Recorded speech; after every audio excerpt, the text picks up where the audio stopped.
Assalamualaikum warahmatullahi wabarakatuh. Perkenalkan, nama saya Putri Febrianti Ningtyas.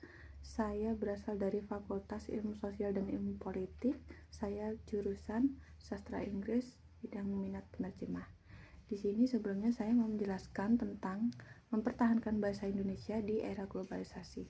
Yang pertama-tama saya ingin menjelaskan bahwa bahasa Indonesia sangat penting dalam era globalisasi saat ini, terutama pada saat era modern. Mengapa? Karena Indonesia itu sebenarnya adalah identitas nasional yang mempersatukan bangsa kita, yaitu bangsa Indonesia. Lalu yang kedua, warisan budaya yang perlu kita lestarikan itu adalah bahasa kita sendiri, yaitu bahasa Indonesia.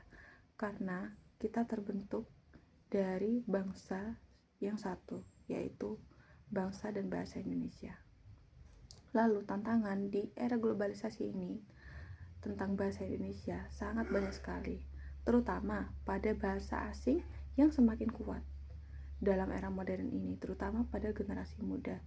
Semakin generasi muda mengenal bahasa Indonesia pada zaman dahulu, generasi muda pasti akan mudah menghafal dalam kesehariannya. Namun karena sekarang sudah ada era modern, yaitu bahasa asing pun ikut mempengaruhi mereka.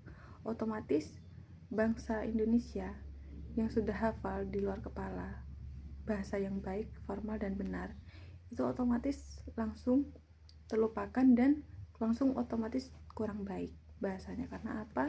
Pengaruh besar dari bahasa asing tersebut.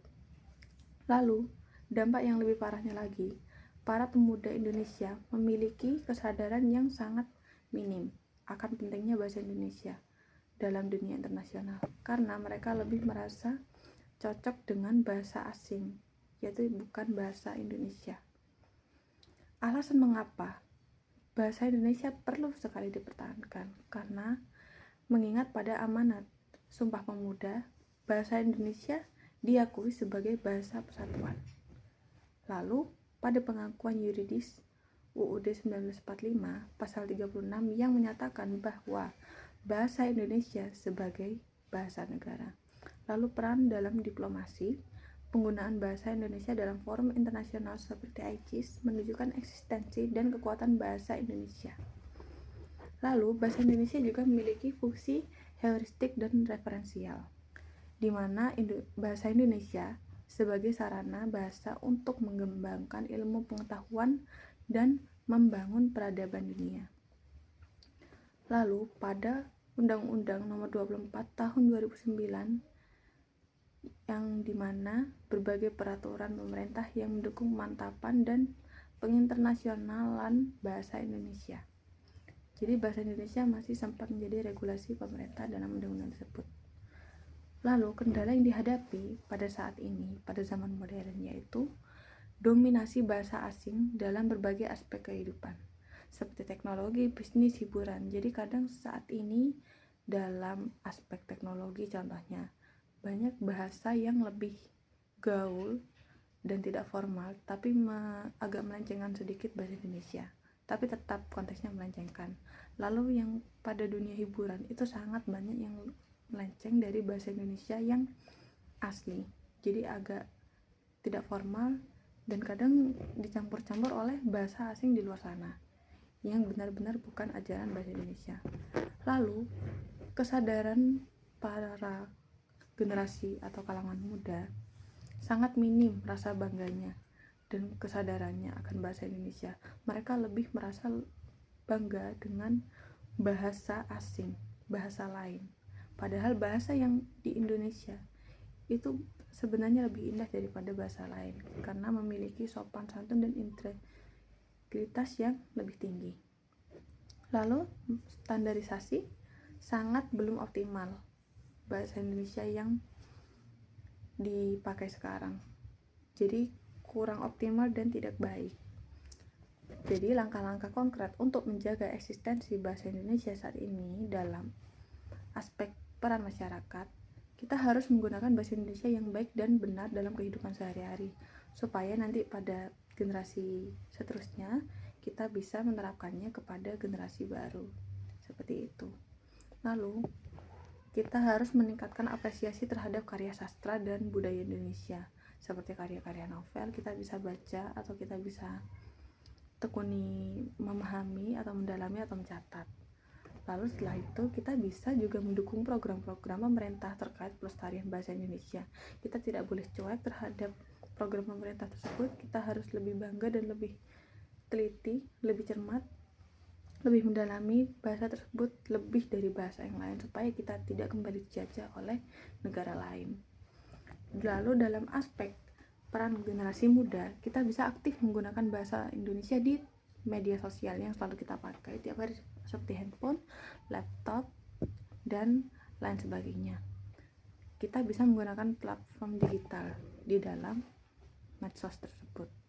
Lalu kita juga bisa mengembangkan membuat konten kreatif yang dimana tadi disebut dunia bisnis dan dunia hiburan, seperti itu.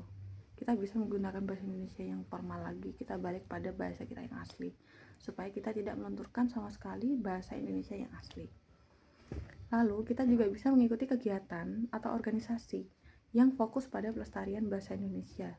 Jadi dimana kita fokus mengembangkan bahasa Indonesia tersebut untuk anak-anak di luar fakultas kita atau jurusan prodi kita, supaya mereka bisa mengingat kembali bahasa Indonesia dalam benak atau diri mereka sendiri.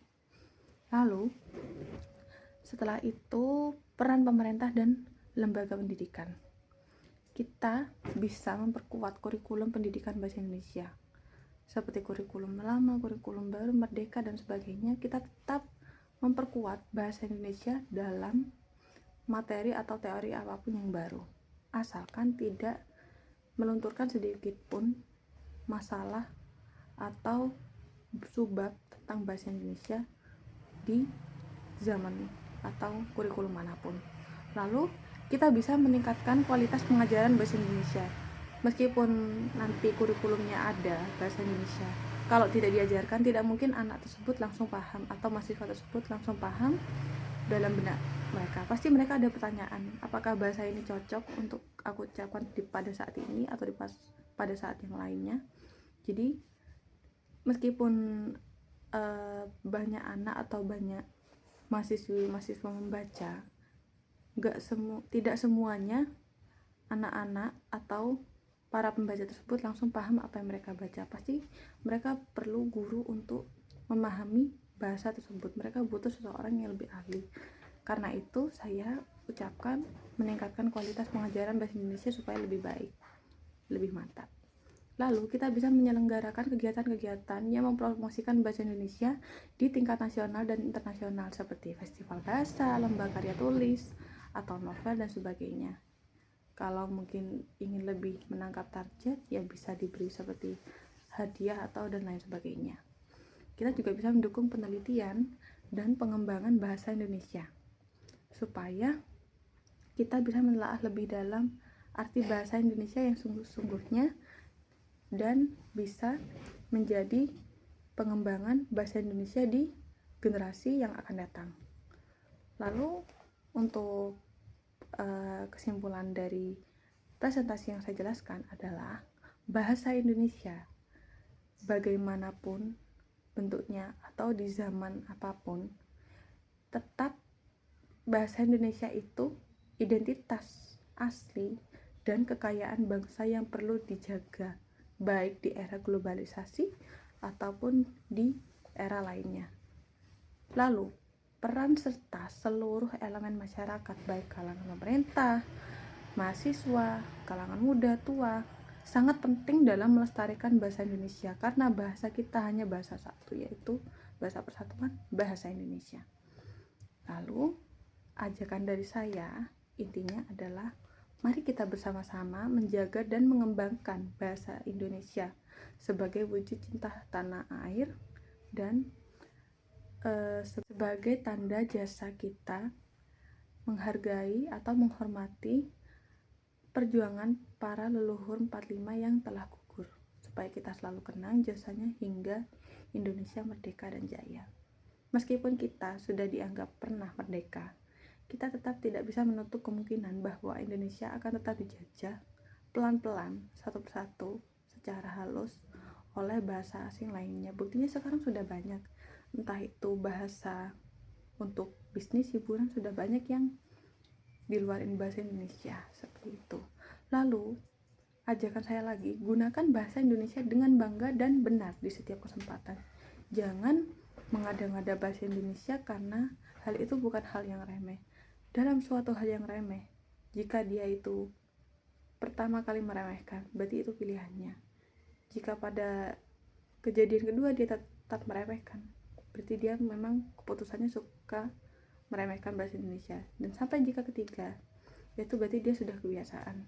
Jadi kita tidak bisa menggunakan kesempatan kita seenaknya sendiri, karena kita tidak tahu di mana tempat kita menyinggung orang lain dengan bahasa kita, perbuatan kita, tutur kata kita. Karena semua dimulai dari tutur bahasa kita yang baik, supaya kita bisa menjaga hati orang lain dengan baik.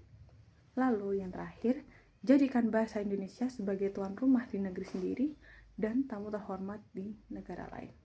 Mungkin sekian itu yang bisa saya jelaskan sejauh ini. Mohon maaf jika saya ada salah tutur kata dalam presentasi saya yang mungkin entah singkat atau bagaimana dinilai oleh ibu atau bapak dosen. Wabillahi taufiq hidayah. Wassalamualaikum warahmatullahi wabarakatuh.